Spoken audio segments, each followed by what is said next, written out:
Kia ora koutou katoa, no mai haere mai, and welcome back to the podcast.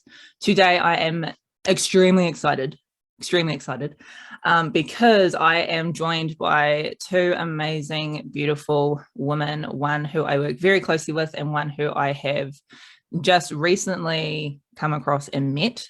So I'm very grateful right now to have both on the podcast with me today. Also, I'm excited because today is the first time in about 3 years of me actually hosting and running podcasts. This is like my fourth podcast that I have actually had people on the podcast with me. So I'm very excited. The two amazing, beautiful women that I have with me today is Bestie, who is a business partner, a soul sister, and someone who I've not even met yet, but we just make magic every time we get together, as well as Nadia Last, who is an amazing human design reader, coach, and a beautiful soul that I have come across from her own podcast as I dive deeper into my own human design chart as well. So welcome, ladies. Welcome to the podcast. So excited to have you here. So today we are going to be discussing and getting a little bit more deeper into what human design is and what it looks like and how you can cultivate and use it not only in business but in your life as a whole. So grateful to have Nadia here with us today to share her wisdom and her light in human design and what it is. So welcome, Nadia. In a few words, can you just share who you are and what you're about? Oh my God. Every time someone asks me that, I know it's going to come out in a different way, but I love that introduction. So I do human design readings. I'm actually in school to become a therapist right now. And I do coaching work right now, sort of as my pathway into this field. But ultimately, what I'm about is growth and healing, emotional catharsis through the lens of spirituality. And human design is such a fun system because it's kind of like a personality test on steroids. And I've always been so interested in personality tests. I was really into Myers-Briggs. I was really into astrology. And human design is basically like the 100x version of any system that you've used to understand yourself before. And so I got into this tool and I'm like, oh my God, I'm going to use this not only for my life throughout the rest of my life, but I want to help clients, everybody that I work with for the rest of my life, understand themselves through this lens. And it's really fun because it's kind of like brain candy. Like there's endless things that you can dive into, and it's so much fun. And I really deeply believe that it's a very spiritual and mystical tool. And so my experience with it is that it's kind of just guided me back into who I am, who I've always been, a lot of inner child work and rediscovering the person that I came into this world as, and also just focusing my efforts in terms of how I'm here to show up in the world. So that's what I really do with people, is help bring them back to their innate gifts. And I was just studying you two's charts right before this interview, and you both have such beautiful life paths and gifts, and I can totally see how you ended up meeting and partnering. It's amazing. Oh, I love it. Oh, and yeah, like even before we like jumped on here, I've just introduced Esti like in the last couple like months around what human design is and being able to even incorporate that into how we work together and learning about each other, which I'm sure we'll talk about more throughout the episode anyway. But for those of you, for those listening who have no idea what human design is or have only just really like, jumped in and dipped the toes in, can you explain in a simple way what human design is, sort of like the origins of it and how it can be used in day-to-day life?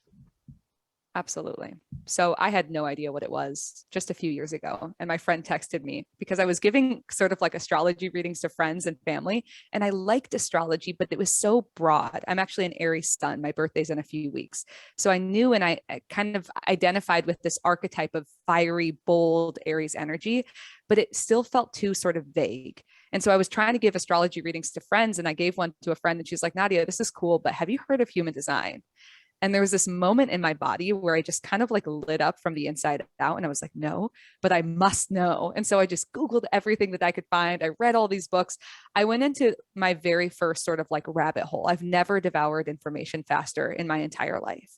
And there was something so profound and detailed, and it articulated my lived experience. I'm a projector, which is my energy type, which is the first thing that you learn about in human design. And it helped identify basically what I've always felt within myself. So at a very high level, human design is based on the exact moment that you were born. So it's one of those systems. It's very mystical. It can't fully be explained why it is the way it is and why us as humans have found this system. But it describes how our energy innately works, the gifts that we have, how we're here to show up in the world, and it brings us back into our soul purpose, which sounds really big, and it is, and it can be really complex. But human design, it draws from these ancient esoteric systems that human beings have been using for centuries to understand themselves. So it's part astrology, it's part Chinese I Ching, the Book of Changes, which is one of the oldest books on the planet. It's part Hindu chakra system, so the wheels of energy that move through our bodies. And then it's finally part Jewish Kabbalah tree of life. So all together, these systems have been used separately all across the globe. And human design is the first system that stacks them on top of each other because they actually all work together, which blows my mind still. I'm like, oh my God, it's so cool. And so the synthesis of the systems only happened in the 80s. And I guess to get into the origin story, which I don't often talk about because it's entirely woo. It is so, it's wild. But basically this guy, his he was on a retreat in Ibiza, and he heard a voice while he was on retreat. And basically the voice was like, get to work. And he proceeded to write 800 pages of notes of how these systems work together. And it was a completely transcendent mystical experience. Esti's like mouth is wide open as I'm saying this. It's wild. I know it's wild. And so I often don't tell people that because it can feel intimidating. And what I say to people is, this is not a system for you to believe in, period. It is not a religion. I grew up very religious and I have an allergic reaction to all things dogmatic. That's like, this is the way. Let me tell you what to do. This is simply a lens to understand yourself. You get to take it or leave it. If it is valuable, take it. If not, completely throw it away. And on the other side of doing nearly 400 readings now since I've started, I have had so many skeptical people. My partner is like the biggest skeptic. And even he is like, holy shit, Nadia. Like there are gates in human design, which I'm really fascinated with right now. And his top gate, he's born 5 days after me, is called the gate of ordering. And he'll literally be putting dishes away. And he's like, Nadia, I'm gate of ordering so hard right now. And I'm like, like it has helped us just in our relationship for me to understand him more and to not take the things about him that are so different from me as personally. It's like, he just is that way. So that was kind of a big diatribe. I hope that gave you something to respond to, both of you, as a manifesting generator. Absolutely. When you were talking about the part where you don't normally dive deep into something as a projector, as a managing for myself, when I learned about human design, I had my first reading done like 3 years ago. And at that point in time in my life, I wanted to know more, but I wasn't energetically ready. You know, when like you're at a point where you can't take in the next thing because you have to develop in something else. So I was like, oh yeah, like that's cool, like meh, like whatever. Carried on with my life for 3 years, and then I came back to it, and I kept coming back to it like more often. And this is something that has happened for me around a lot of things, and I don't know if it's the same for you or like everyone else. But the last thing was like the last couple of months I really dove into it. So pretty much the first time I told Asti about human design, she was like, oh well, that's so cool. I think it was the week that I listened to your podcast, the manifesting generator podcast, and I was like, man, this is so amazing. I need to tell Asti about it because this will be great for like business dynamics and working together. And I was like, blah blah blah, human design, this is what your chart is, or show me your chart. And then she like sent me her chart, and then I read I call it the big three, like in astrology, but the type authority and strategy. And I told her about it, and she was like, oh my God, that's so cool. So I sent her your generator podcast episode for her to listen to. And then within that week, I basically went into a massive rabbit hole and learned everything about it that I could. Everything. Lines, not so much channels, but started getting to gates and all of that stuff. And then I talked to Asti about it like the next week when we caught up, and I word vomited everything that I learned. And she was like, oh my God, this is so cool. And I was like, how long do you think I've known this stuff for? She was like, it sounds like you've known it for like years, but probably a week, because that's what you do. And so it's just crazy how the different types, how you're talking about that, there's different types, which we'll go into in a second, bring different energy and different ways of being in the world. I think that's the biggest thing that's resonated from me, from what you said, and both from what human design brings to all of us individually as well. Yes. And something that you're saying about, the seed was planted a few years ago, and you had the wisdom enough to know, I'm down this other investigative rabbit hole. I'm going to pause on that. And then it coming back into your field and you knowing that it was right. I've worked with so many people where it's the same story. And I think that human design is so mystical. And that's why there are so many of my family members who have no idea what I'm doing, because I'm like, it is not my job to knock down people's doors and like evangelize this system. I really believe that it finds people when they're ready. And then it's like this moment of aha. And I've worked with so many people, myself included, who, as they're studying the system, it's not so much that they're learning something new. It feels like a remembrance. And it's kind of a wild thing to even describe. But the more I learn about human design, there's kind of like this cellular, like, ooh, I feel like I've known this before. Was that your experience? Pretty much. Yeah. It was like how you were saying astrology, you liked astrology and you did readings, but you never really resonated with it because of the vagueness. And that was the same for me. It was very like, there's a lot, well, it feels like there can be a lot to it, whereas human design is very particular because of the types. That's how I resonate with it anyway. And so, and actually there's even more to it, because I'm an Aries sun and you are a Scorpio sun, Nadine, and Asti, you are a Leo sun. And so we've all likely known about these archetypes, the Aries, Scorpio, Leo, but the specific flavor or gate of that zodiac that we're born under is so unique. So Asti, for you, it's actually the gate of the storyteller, and being able to bring people along and stimulating stories and being able to captivate people's attention. It's this Leo energy of being around at a fire, and sort of like the torch is passed to you and you start speaking and everyone's like, oh my God. And I'm telling you this because you haven't yet spoken on this episode. And so I'm just sitting here waiting for you to find your voice. It's going to be amazing. And then Nadine, for you, it's the gate of the game player, or this ability to take intuitive risks that other people wouldn't take. And look at the life that you're creating for yourself. You're taking risks left and right that other people are probably like, wait, what? And so that's the unique flavor of Scorpio energy. And then I'm born under the gate of growth. So the unique flavor of Aries energy that I'm born under is helping others transform their lives. So anyway, that's just a sneak peek into how it's so much more specific than the broader zodiac. Yeah, definitely. It's a little fuel for my fire. Thank you so much. And I think, Nadia, for me, the main thing that I pulled out of that is that lighting up of the body, that sensation where you can't deny it, it's so present and alive that it feels like you have either done this before or been around it before. It's really alive in your cells. And I too, as a generator, feel that in my body so frequently. Sometimes even message Nadine,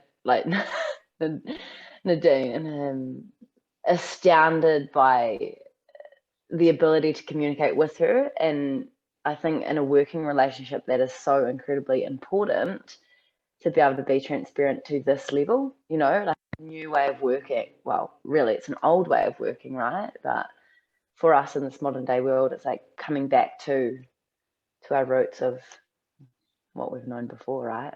Yeah. And it's beautiful because you two are both emotional beings.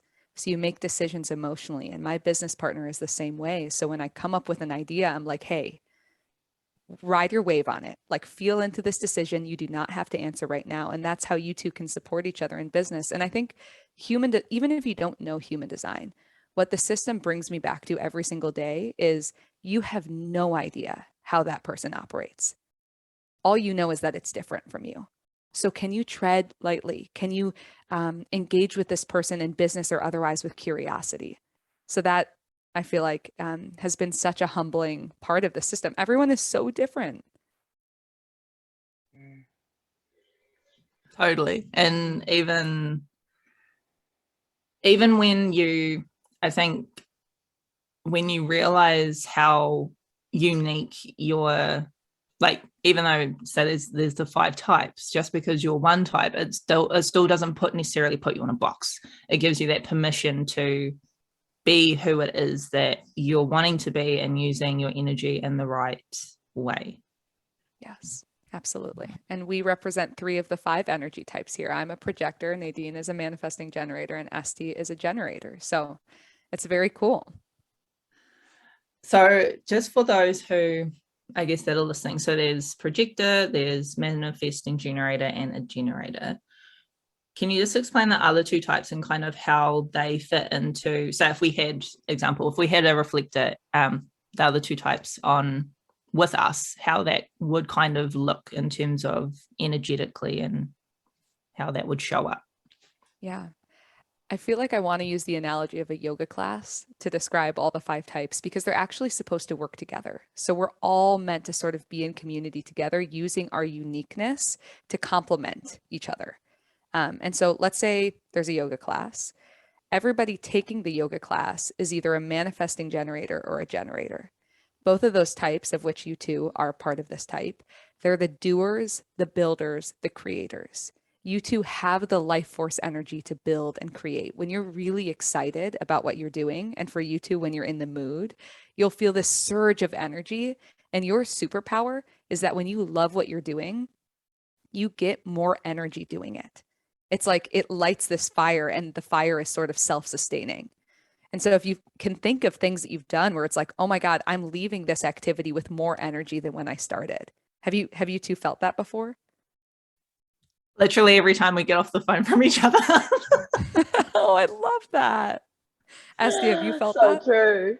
Yes, and also taking like gym classes, so taking like a workout class at the end of that. Of course, it's very physical as well, but I think that, yeah, definitely for me, that was something that instantly came through. And the other one for me is working in connection with my mom, really, really stimulates that space. That's beautiful. So you felt that. And there's a part of me that will always feel a little bit jealous of that because no matter how much I love what I'm doing, I will not get energy doing it. My energy is finite. I'm kind of like a phone, like you use it during the day and you plug it in at night. For you two, if you love what you're doing, your phone kind of like automatically recharges itself. Does that make sense? Yes. I can I've feel just your had this, buzzing like, sacral. oh my Yes. gosh. So, a generator that stimulates power, like literally for a house or something. I've never made that connection. I just like, oh my gosh, I'm a generator. Like, Yes, you are totally, it like generates power. And that's what's so amazing. So when you two are alive, as I feel this like buzzing energy from both of you right now, what your energy field is doing is it's pulling opportunities to you. People, like, you're going to go to the grocery store after this conversation and people are just going to like strike up conversation with you. And your entire strategy of how you move through this world is do what lights you up and just watch as you magnetize opportunities to you. So you don't have to go out and initiate things. You draw things into your field, and your only job is to drop into your body and say, am I like electrified by this opportunity or not? And just continue to choose moment by moment things that give you energy. Does that make sense? absolutely. Oh, Definitely. wow. I mean, easier said More than done buggy. too. Totally. But you felt that. And so you're living in 2022, we're living in the human plane. And so sometimes we have to do things we don't want to do. We have to make money. We have to pay the bills and things like that. But the more that you can do things that light you up, even if it doesn't make sense to your mind, like, why am I so excited about this right now? You'll like charge your aura so that you bring things toward you. I love that terminology you used as well, that magnetism. And I think helping understand that a little more for myself, that it's not necessarily about me going out there to get it. Again, focusing and doing my thing to really amplify that fire, and then, magnetizing. Yeah. Ooh. And so the big difference between generators, which Esti is, and manifesting generators, which Nadine is that generators are more singularly focused. So Esti, when you're really engaged in a project, you kind of want like 6 uninterrupted hours to dive deep into it. You want to have like 1 to 2 tabs open in your computer versus Nadine is like, dude, like you could have like 15 tabs open and like, I'm dancing to Disney music and then I'm going over here and then I have this, and like Nadine, manifesting generators are meant to be multifaceted. Like it gives you energy, Nadine, if you have like 6 creative projects out at once and you get to kind of like flit in between them throughout the day. Whereas that would drive you, Asti, nuts. You're more consecutive in the way that you work. Does that make sense? Yes, definitely. I've seen Nadine's screen before and I'm like, why have you got so many tabs open? Like,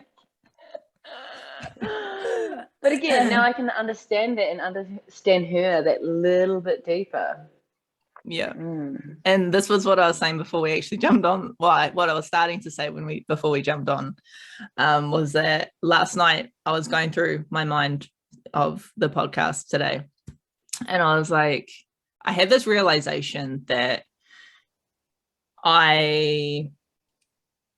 it's not up to me to expect Esti in terms of like a business sense, or in any sense really, to be able to keep up with me and how I operate, because that's not how she operates. So an example, a day-to-day look into what me and Esti's business partnership would look like is, I'll get an idea, I'll give it to her, she'd be like, yep, cool, would start working on it. And then I'd have like all these other different ideas and I'd be like throwing them at her. I'm like, oh, cool, we should do this and do this. And I know for me, the excitement and the buzzing of what I get will fire her up as well. But I know that I can't expect her to move as fast as I can, because that's not how she works. Exactly. And having that language helps for you, Nadine, not to get resentful of it or be like frustrated, like why, like hello, or for you, Esti, to realize like when she's really excited about the ideas, create enough space and say, hey, I want to really focus on this one for the time being. Can you write all those ideas down? And then we can revisit them at a regular cadence. Like you need both. Nadine, you can switch gears very quickly. That's your superpower. And Esti, you are able to really dig your heels into a project and really like get into it. Wow. Something like this can really change the way people work. Mm-hmm. Can't it? Like it really has the potential to make a lot of change in understanding human dynamics and, well, obviously human design, and it's blowing my mind already this morning. I know. And that's just the first aspect. My business partner and I were launching our first training program for human design, of which we just filled the cohort. We're so excited. We start in a few weeks, but we are building this thing, like honoring our types. So I'll get into the next energy type, of which I am. It's called a projector. And projectors, when manifesting generators and generators have all this energy available to them to do and build and create, projectors don't have very much. They actually don't have that generator motor. Projectors are here to guide the process. So if MGs and generators are taking the yoga class, projectors are walking in between people and just kind of like subtly adjusting their movements. So projectors can see versus do. And so when my business partner, who's a manifesting generator, came to me, she was like, let's build this training program. I was like, I'm so intimidated by the amount of work that it will be to create this. She's like, let's actually put our designs to the test. I will create all the back end of this content. You just need to show up and teach. And I was like, wait, what? Like you want to do that. And it's still like, I'm so blissed out thinking that she wants to do the things that I don't want to do and vice versa. But that's one way that projectors can sort of honor their energy is how well are they guiding and seeing throughout the day versus how much are you doing? Let me know if that makes sense. My head was just flicking to all these different times when. So yes, that's an absolute yes from me. Wow. Yeah. So it's very cool actually, because within our training program, half of the cohort are projectors because projectors are being called in to use systems like human design to help guide people, to help coach people, to help, bring them back into themselves and sit there and use a system and see deeply into them. Manifesting generators and generators, your aura is drawing things in. It's like this magnetism. Projectors, the way their aura works, it's like a cone shape. And so whatever is directly in front of a projector is all that exists. And so it makes sense that I would want to become a therapist because I'm going to sit in front of people like couples or individuals, and all that will exist in my energy field is seeing them. But then there's this wound that projectors go through where it's like, I'm seeing people all day long. Who's going to see me? And so all projectors want in this lifetime is recognition, is for people to say, I see you. You're doing so well. And so their strategy in life is to wait for people to invite them in and say, I see something in you. I have something to learn from you. And then projectors have kind of the go ahead to give them advice or to consult or guide. Kind of like this podcast, how I was like, oh, you have this and I want, I Yes. see you, please come. Yes. Nadine, you DM me and you're like, would you ever be interested in this? And I was like, yes, I will never say no because I'm invited in to sit and give guidance. Like it's a projector dream to be sitting with you two right now. And that's also like, as a manifesting generator, like that's good to know that as well for like, especially for the line of work that I do, but also in podcasting or just as being a creator, knowing that projectors want to be seen and they want to have a space where they can show their particular skills with the world and share their light in their cone shaped way of where they can be like, cool, I'm gonna like go do this thing. Exactly. And every projector has a unique way of seeing things. My partner's in robotics. He's a software engineer. So what he sees is so different than what I see, So every projector will have a unique lane of life that they're here to see things. Cool. Oh, cool. So what about the other two types? Yeah. So there are two additional types. So the projectors are guiding the yoga class participants. And then there are manifestors, and manifestors are amazing. They're actually pretty rare. They're about 8% of the population. Manifesting generators and generators are closer to like 77% of the population. Projectors, like 70%. Projectors are like 20%. Manifestors are 8%. And manifestors, they're the lightning rods. They're here to get things started. And the way their energy works when they walk into a room, it's actually like very closed and almost like initiating or activating for other people. And it's kind of like the cue ball on the pool table coming in and ricocheting all the balls off of them. And so manifestors are here to initiate. They are here to have the vision. Whereas you two are sort of responding to things, you're magnetizing things and responding. Projectors are waiting for an invitation. Manifestors don't need to wait for anything. They come into a room and they say, this is what I see here. This is what I want to do. This is what we're going to do here. This is the next step. They receive divine inspiration every single day. And because they're always having the vision for what they want, and they're the ones getting all of us started, they can get very easily frustrated or angry when people get in their way. And so their strategy in life is just to let people know, like, this is what my vision for the day is, so that everybody else can get out of their way or help them make their vision a reality. Asti, I literally see you thinking, and you have two channels from your mind center to your throat. So I literally like see it in you, but I'm curious, does that make sense? Or do you have questions about that? Yeah, that excuse me, that absolutely does make sense. I don't personally know any manifestors at present, and I just thought, okay, with the information that you've shared, there's a couple of people in some specific work things that I've kind of come up against in terms of communication. And so I'm wondering, you know, and I may or may not even know this unless I probably know their birthday or where they were born. Yeah, if that is the case, but it's definitely something now that I'm going to have in the back of my mind when meeting with people and, you know, starting to understand that a little bit deeper. Yeah. I'm really into celebrity charts. I've gotten into it just because I want to type everyone now. So one example of a really empowered manifester is Adele, actually. So this energy of like really playing big and bold and having the vision, like Adele's music is unlike anybody else's. She is connected to that sort of creative source inspiration that's flowing through her and then is communicated. So that's one example. So manifestors are amazing. They're very special and they need to be given a lot of independence and freedom so that they can sort of live the life that they are envisioning for themselves. And then the final type. So manifestors in the yoga analogy, they're the ones who are like, this is how the yoga class is going to go. This is how we're going to do the poses. Like, this is my vision for how it works. And then projectors are guiding the process. Manifesting generators and generators are sort of like really building and creating based on that vision. And then our final type, which is just 1% of the population, is called reflector. And if you're looking at a chart, there are all these sort of shapes. And if they're colored in, that means that you have access to that energy, that chakra energy. When you look at a reflector chart, every single shape is white, meaning they are taking in energy in all of their centers. And it can be a very overwhelming experience to be a reflector because basically reflectors, what they're here to do is be one with totality. And what that means is they're standing at the center of the room as everybody's, you know, engaging in this yoga class, playing their roles, and they can feel the collective energy. And they are the ones telling us, how are things going? Who's happy? Who's unhappy? Where do people need to be moved?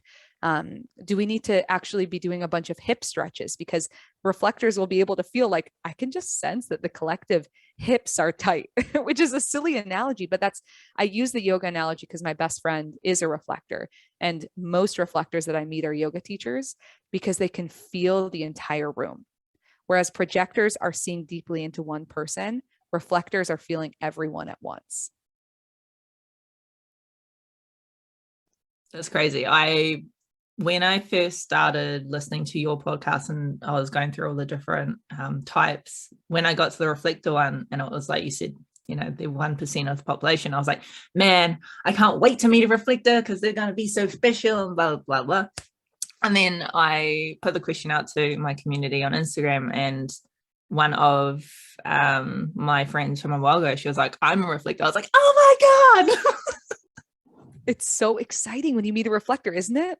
She was like, oh, I'm so excited. You're excited that I'm a reflector. I was like, I'm so excited. You're so unique. You're 1% of the population. They're mystical. And yet, so my best friend is a reflector. And when I found out, I was like, oh my God, same reaction. I was like, tell me everything.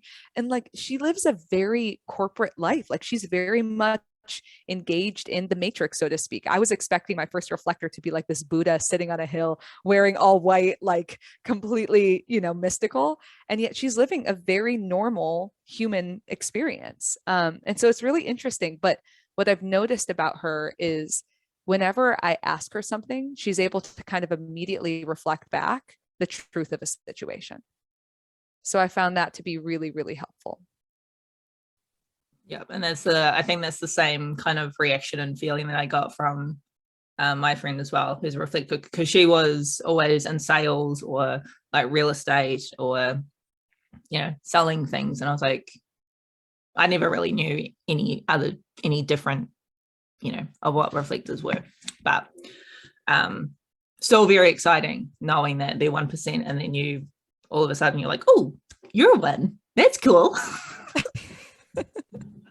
Totally. Cool. So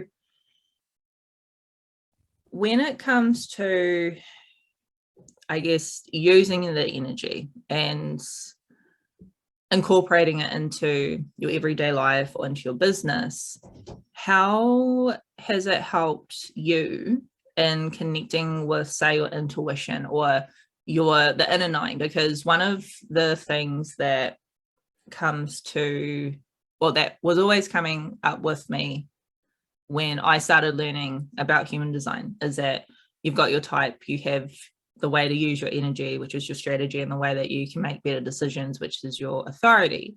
But how to, I guess, still honor your intuition and how your intuition comes through. Because when you were talking before about manifestors and how, you know, they're a channel and they can just go out and initiate things. When you were talking about them, I feel, well, I had this realization that I felt like I was trying to live like a manifestor life for a really long time. And even sometimes now I still feel like that happens to me, where and Asti's probably the same, where like we channel a lot of ideas or a lot of thoughts come to us, and it's like, do we need to do things with that, or is it even our thing to action on? Or like, how can you incorporate your intuition on its own versus your human design type? That's a big question and really beautiful. And I can speak from my experience, but I actually kind of want to dive into what you were saying just now, which is a very specific example. And Asti, actually in your chart, you have your moon is actually called the gate of ideas. So you are receiving so many ideas all the time. Like you are filled with ideas, and it can be kind of frustrating for you sometimes because you're like, how can any one person physically do all of these ideas? Like you go down with a bucket and you come back with like 4 buckets. Does that resonate with you?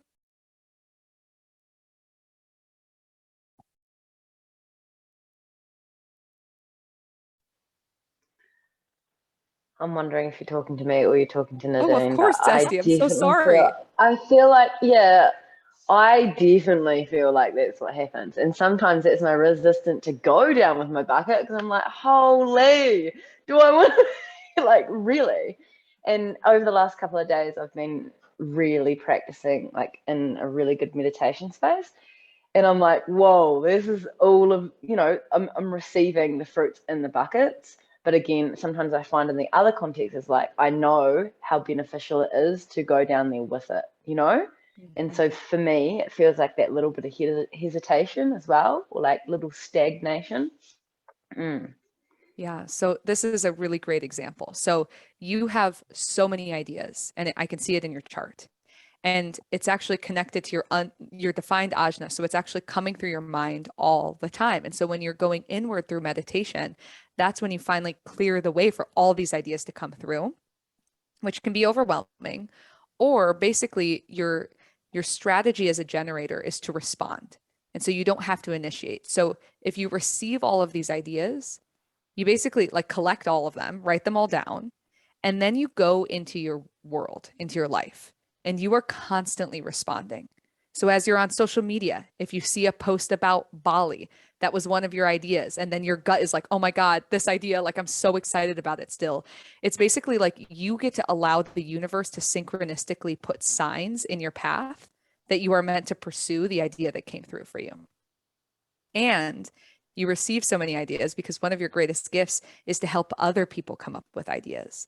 So in your coaching work, actually one of your strongest suits is somebody coming to you and saying, I have no idea what I'm going to do next. And you're like, well, let's think about this. And you're able to say, you could do this, this, this, this, this, this. And the person is like, whoa.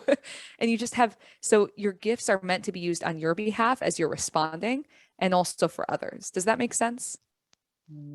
Absolutely. It brings a lot of clarity to some situations that I've had in the past. Absolutely, surrounding mentoring in particular.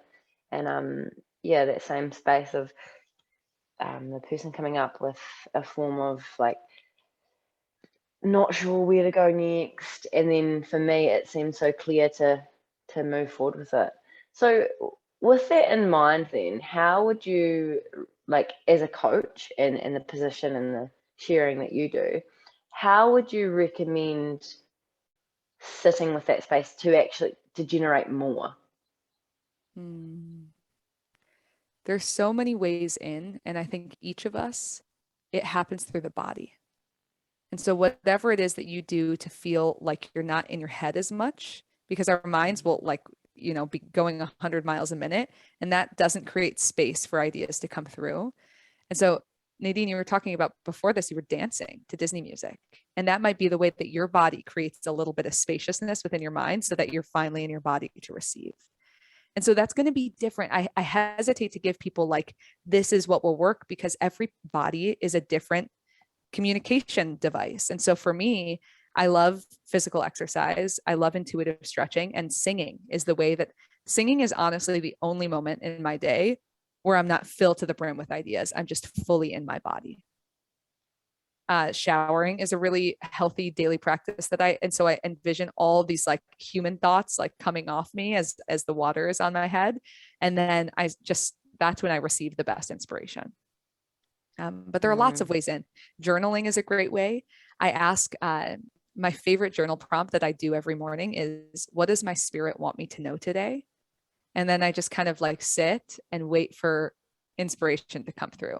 And then in order to get to that place, I'll do brain draining, which is a practice that's popularized in the book, The Artist's Way. And it's just writing down all the worries, the to-do list, the frustrations, like getting your small self out of the way, and then creating space for your higher self to speak. Let me know if that answered your question though. Absolutely. And I think the reason I was asking that question is because to me it's so interesting to see what other people do, what they perceive, and how they get into their body. I often like to say that thoughts are the language of the mind, but feelings are the language of the body. And so to know that there's, so many different ways that we as humans on this earth can, move out of that mind space and come back to the body. I think that's more so what we can be talking about nowadays, that, yeah, we have the ability to, the freedom and the choice. Thank you for sharing that. I really, really appreciate it. Of course. I think it's beautiful. And I work with a really prolific body healer. And every time I see her, she's like, you're not grounded. Like, you're up here, you're not grounded. And so it's through her guidance that I've been able to just scan my body in a moment and ask myself, like, what am I feeling? I love that feelings are the language of the body. So it's like, can we feel our feelings in any given moment? And you two, you're emotional decision makers in human design, both of you. And so connecting to where you are in your emotional wave every day is such an important sort of emotional hygiene practice for you two. I love that terminology, emotional hygiene. It's ongoing So practice. True. Yeah, absolutely. Do you have what would be your top tip for those who do know that they're an emotional authority? Top tip way of how you can notice where you are in the wave and allow the wave to settle. Because I know for me personally, that's something that I can struggle with. Is I'll be really excited about something and I know that I should wait, or that I need to wait, or that I need to like sleep on it, but I often can't sleep because I have so much emotion that I'm trying to wait out. And I'm like, oh, but if I just think about this next thing, then it'll like go away, and then it doesn't, then I'm up till like 2 a.m. So for those of them out there who are similar to me, who have that emotional wave, what would be a tip that you often give those with it? It's beautiful because you're an emotional manifesting generator, and my business partner is the same way. And so she actually just got engaged and she's planning her wedding. And she's like, Nadia, I've literally planned 7 different weddings. Like, I've gotten into this euphoric, like, emotional high, like, I'm going to do a camping wedding and everybody's going to be in cowboy boots. And like, she's literally like planned it all out and worked with that energy. And then the next day her wave shifted and she's like, I don't want to do that. Like, why would I do that? Cowboy boots. And so it's like, what I would say for you specifically, and for anybody else who's felt that kind of surge of emotion, is work with it, swing with it. You're kind of like swinging or seesawing every day. And so when you're in this upswing, do whatever you want to do, work with it, dance with it, like have fun with it, and just don't expect it to stick around. And if it does, and if you really want to do it over time, those are the ideas to pursue. So with our human design training program, Sam got the idea to do this back in October of last year. And she was manic for like 7 days. She planned out everything. She's like, this is what it's going to be. And then it shifted. She's like, I don't know if we're going to do it. And so then she was always responding, and something came back into her field a couple months ago. And she's like, I think it's time. And so that's kind of how you work with it. And what I would say just generally to people who are emotional beings, of which half of the population has a defined solar plexus, making them an emotional decision maker like you too. It's you are not the emotion. You are the one experiencing the emotion. And so if you are experiencing sadness, sometimes it doesn't have any rhyme or reason. So can you just let it move through your system and kind of have fun with it? Like, I'm going to throw a tantrum right now. I'm going to listen to sad music and I'm just going to sob as if I'm 15 and I just experienced my first heartbreak. Like, there's something really fun about being an emotional decision maker, because it's like, am I seriously? I feel like I'm 5 years old right now. I'm screaming, like throwing a tantrum like I'm 5. And it's like, you can have fun with it. Like, just let it move through your body. It is a physical experience that needs to be processed through the body. And then on the other side of it, you can kind of giggle because you're like, that was wild. All right, on to the next thing. Does that make sense?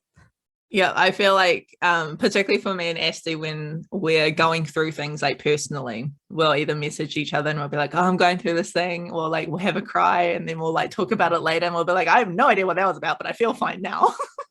Yes.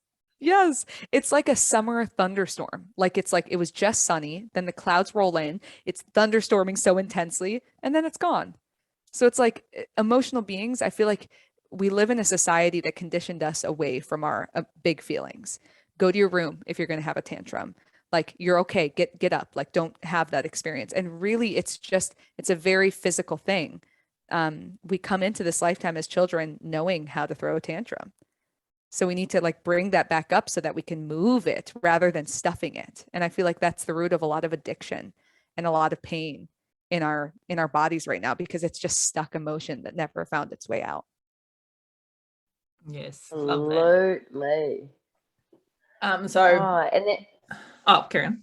I was just going to say, and that sense of dis-ease in the body and how much disease that clogging and that stagnation brings forth, right? Yeah, I definitely agree with tantrum central. I think for a long time I had perceived the term, being emotional, being a cancer as well. Mum would always say like, "Oh, you're so emotional, yes." I perceived that as quite a negative, connotation. And now I'm like, emotion, being emotional essentially is like energy in motion.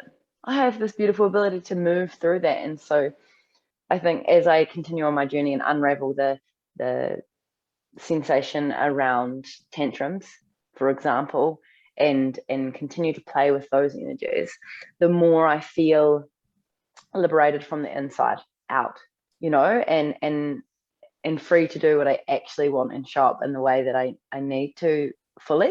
Yeah. And that downswing, that's what it's all about. Like, wow, I'm downswinging right now. I'm feeling my wave crash. I'm going to really let this move through my system. And then as I upswing, I travel so much more lightly.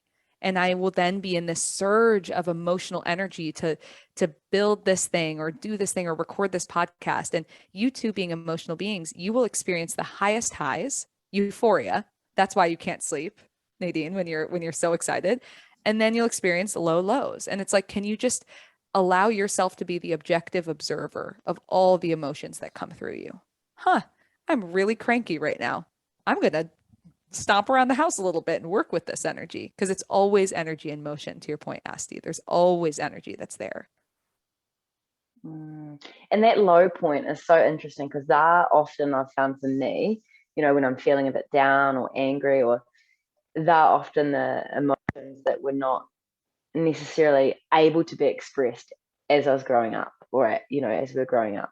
And so reteaching myself that it's okay to use these energies, and it's not something that's scary or hurtful.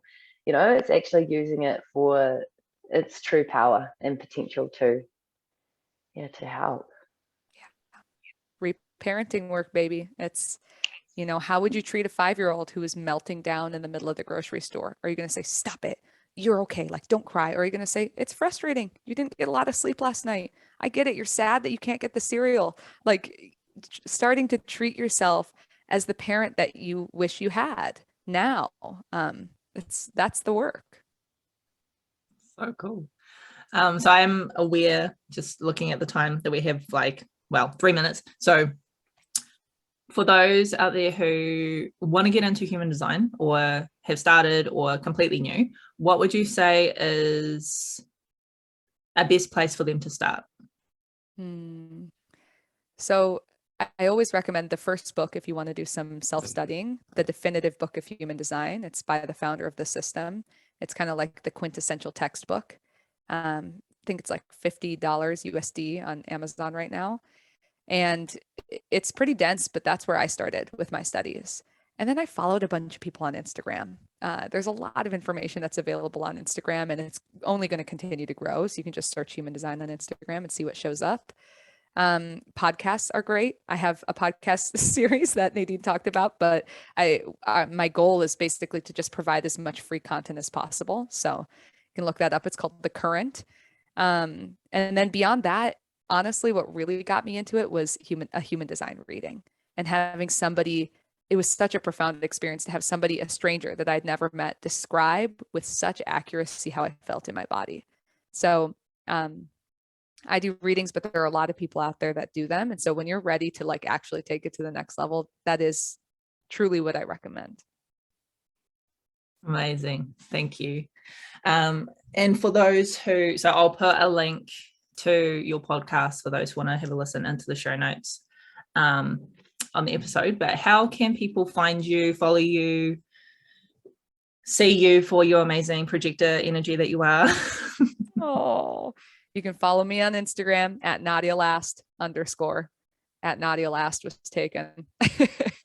And my website is nadialast.com. So it was such a pleasure to be connected with you two. I love your energy together, your collaborative spirit. It's very surprising to me, Nadine, that this is one of the first few episodes that you've done with a guest, because you're such a natural at facilitating. So thank you. Such an honor. Thank you. Thank you for coming on and giving us your time. And thank you, Asti, for joining me as well and being the amazing, beautiful soul sister that you are to me. So for those listening, I will put everything, all the links into the show notes. But again, I just want to thank you for being here and joining us. And for those listening, thank you for allowing us into your ear holes, as we probably gave you a lot of information to digest, but feel free to come back and listen to it multiple times. So thank you, ladies, so much for joining. And for those listening, I hope that you have a magical day.